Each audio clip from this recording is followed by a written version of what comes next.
Sure. My name is David Saltzman, and I'm a lifelong member of the Chabad Synagogue. Yes. And for those who are listening in today, if you don't know me as David Saltzman, you maybe know me as the TunnelJew, because probably that was an episode, I think that I was on, I don't know, a couple months ago. I'm not exactly sure. Maybe it's a few months ago or like a year ago or something. Yeah, so I'm not really like sure. that. But that's another, if you go back and you watch that episode, you'll get a better understanding of who I am. Yeah. Well, I know you're down in the tunnels. I know time is kind of like warped down there. So yeah, you thought it was like a month ago. I think it might have been like 8 months ago, but maybe it was, Maybe. But so we don't really have to rehash the Jew tunnel stuff again, and that's like very old now. Everyone knows what that is. You explained it very well last time what it was. But there was a video that was sent to me recently by an anonymous source. And Dirk, let's just play the video before we comment on it. All right, we're playing the video now.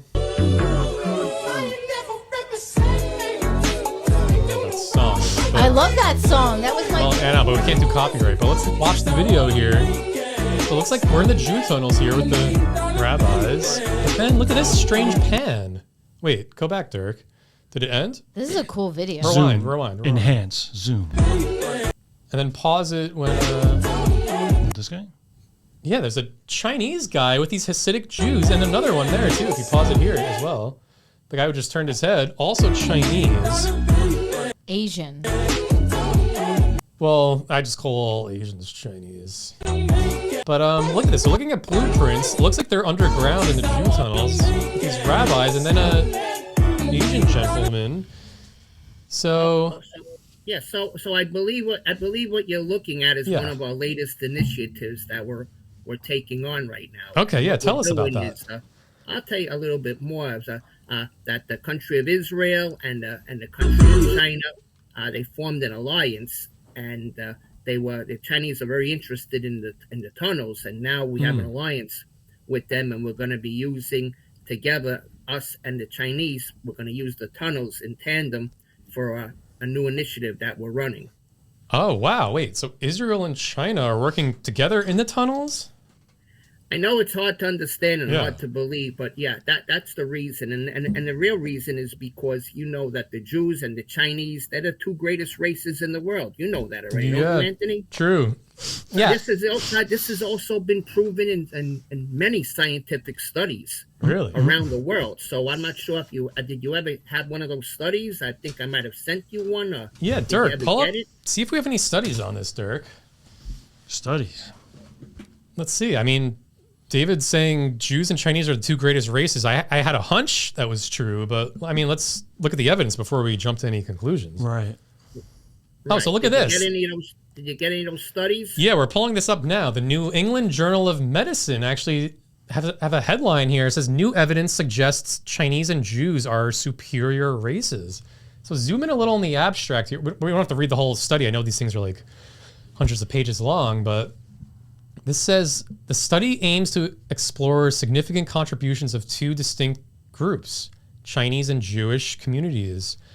By examining historical achievements, cultural practices, societal resilience, we highlight the unique attributes of both groups. This analysis promotes the idea of racial superiority and celebrates the rich legacies and contributions that both cultures have made to humanity. Okay, yeah, so this is a bona fide scientific study. That's actual proof. I'm glad you got it. It's an interesting and amazing studies, and I'm glad you're able to see it and read it for your audience members and let them see it. It's great. Yeah, this hasn't really been shown in the news nearly enough as it probably should have. There's always things in the news here and there, but it's not always you're not going to find it sometimes on the front page headlines, but you'll find it here and there in different places on the news. Well, David, you also sent me, because I know a lot of people are probably scratching their heads about Israel and China having this like alliance. So yes, there's a new alliance because, I can tell you that there's a lot of turmoil that's happening in the world today. Mm-hmm. And of course, you will know that the Jewish people and the Chinese people, they're always at the forefront of this turmoil, this criticism, of these threats. Mm-hmm. So what we decided that we have to do is we have to combine our superior DNA that we have in order to form a new type of a Chinese Jewish bloodline, like a super race. Yeah, that makes sense actually. Yeah, because I mean, it's been scientifically proven Jews and Chinese are the two superior races. So you're combining bloodlines. But before we get any further, I have a lot more questions. You sent me some pictures of you in China, where I guess you were kind of doing these, forming this alliance. The Chinese, yes, we go there, they come here. It goes back and forth. So yes, you can. I mean, if you have some of the pictures I sent you, you're more than welcome to show them, display them. Yeah, to your audience. I just want to show our listeners, because a lot of people probably think this is like so too crazy to even believe. But Dirk, pull up our next tab here and zoom in. We have some photos of David Saltzman. Let's look at this first one on the top left, where you're in China. Which city is this? Well, I can't see the actual photos you're on. I don't see. It looks like you're with two I was in is Beijing, Xi'an. Those are the last two. The last time I was in China, which was a few months ago, I was in Xi'an, which is even though it says Xi'an, it's Xian, and Beijing. So yeah, it looks like you're in like a ceremonial robe with two Chinese women here. Oh yes, now I remember. Yes, now I remember in the ceremonial robe with two. Yes, that was more like a ceremony that I had to attend, and it was a ceremony with some very high up government officials. Okay. So we had to attend, and also to sometimes dress in the customary costume way of the culture. Yeah, it's only polite to do so. So then, yes, absolutely. Dirk, pan to this next photo on the right here. It looks like a selfie or something of David in front of this like structure. This might be an underground structure where you're building tunnels in China as well. Wow. I mean, we are doing things of that nature, yes. So, again, that's also what we're there for. I mean, there's tunnels. Not just people just think the tunnels are in Brooklyn. The tunnels are all over the world. Right. So then, Dirk, go to this third and final photo you sent us. This looks like a underground tunnel system again. I guess this is probably in Beijing, like you said, where you were. And it looks like an elaborate concrete structure with railings and stuff underground. So, yes, that is a massive structure that they have. Yes, that we work in, and yes, that if you look at that photo alone, you can get an idea of how big it is, of how big the structures are, and what we're doing. Yeah, very cool stuff. So, all right, jumping back, I want to ask you. You mentioned that the Jews and the Chinese are combining bloodlines to form a super race. You called it. Makes sense, doesn't it? It does. It does. It combines the best attributes of both races. I mean, this new breed will have the intellect of the Chinese, including the intellect and the wittiness of the Jewish people. And we believe that the new Chinese Jewish people will be the leaders of humanity, of course, in the future, and hopefully in the world, running the world and being leaders of humanity. And these will be the new Chinese Jewish new bloodlines that we're talking about. Yeah, very cool. And you mentioned, it combines the best of both races, which we know the Chinese, you said it combines the intellect of them. We know Chinese are the smartest people on earth, and the cunning and wit and whatnot of the Jews, which we know is also upper echelon. Once the two combine, they're certain to be the best leaders of the new world, I guess you could call it. Absolutely, yep. So, what I'm also interested in is in the video we watched where it looked like there was these like Hasidic Jews underground with the Chinese, with the hard hats and stuff. They had like blueprints in their hands. So like what? They had blueprints, yes, they did. What was that all about? Yeah. So what you're looking at in those videos, and I don't know if your audience members are seeing those videos, is we were building, some breeding stations in the tunnels that were underground.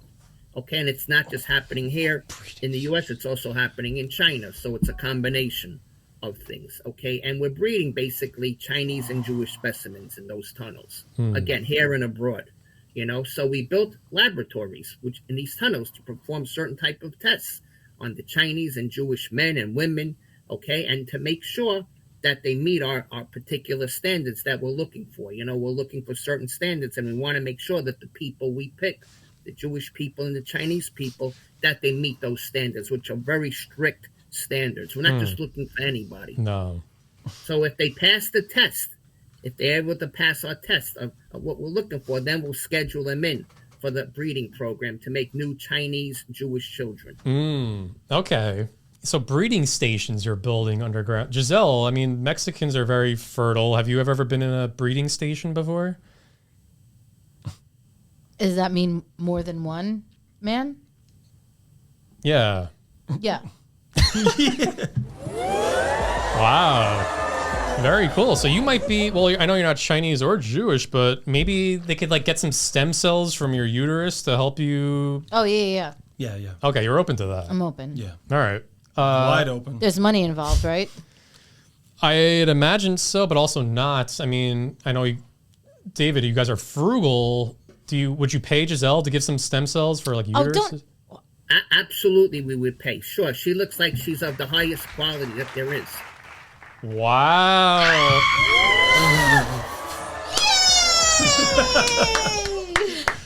Yay. That was definitely deserving of a popper, yeah. So David, tell us like the breeding stations, like how does the breeding process work exactly? So first off, if you looked at I don't know if your viewers have watched the first episode. A couple of people have they'll watched. Understand that in the first episode we had mattresses in the tunnel that were originally used for spiritual blood rituals. Right. And now we repurposed those mattresses to be used for the breeding program. Which makes sense. They're there already. The mattress is there, so why not use what we have already? No need to bring in anything new. Sometimes if you have stuff, we can just use it again. Smart. And, you know, in those tunnels, we try to set the mood. So the Chinese and the Jews, you know, we know that they're two different cultures, which makes sense. So we try to accommodate in the tunnels, both of them with different types of mood setting stimuli. We want to set that, like what we like, the romantic mood, we call it. Like incense? Sorry? Like incense and candles? Incense, candles. We even have a Chinese geisha girl who sings traditional Jewish songs in the tunnels, songs like Haba Nagila, while the breeding is actually taking place. So this makes both cultures extremely comfortable in the tunnel and relaxed, and they want to get together and breed and do what they have to. So it's really, I know it's hard to believe, but it's really a romantic setting in the tunnel, and it gets me just in the mood just by watching it. Yeah. It's not hard to believe. Gosh, I can imagine. So you have geishas, Chinese geishas, singing Hava Nagila like Absolutely. this. But probably with less R's and L's swapped, I guess you could say.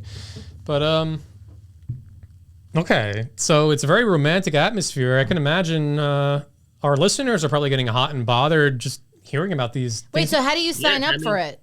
How do you what? Like If you could show them the videos, that'd be great. Oh, you have footage of it. Okay, cool. But I don't know. I don't know if you got it or not. I might have sent it to you. I don't remember, you know. But if you have it, it's probably in my spam because it's probably naughty. But Giselle has a question here. So, like, if we have any Asians, or you're saying Chinese specifically, in watching right now, how do they sign up? So, I mean, what they can do is, since they're your audience people, they can actually contact you. Like, I don't know how they contact you, by telephone or by email. Oh, so you're open.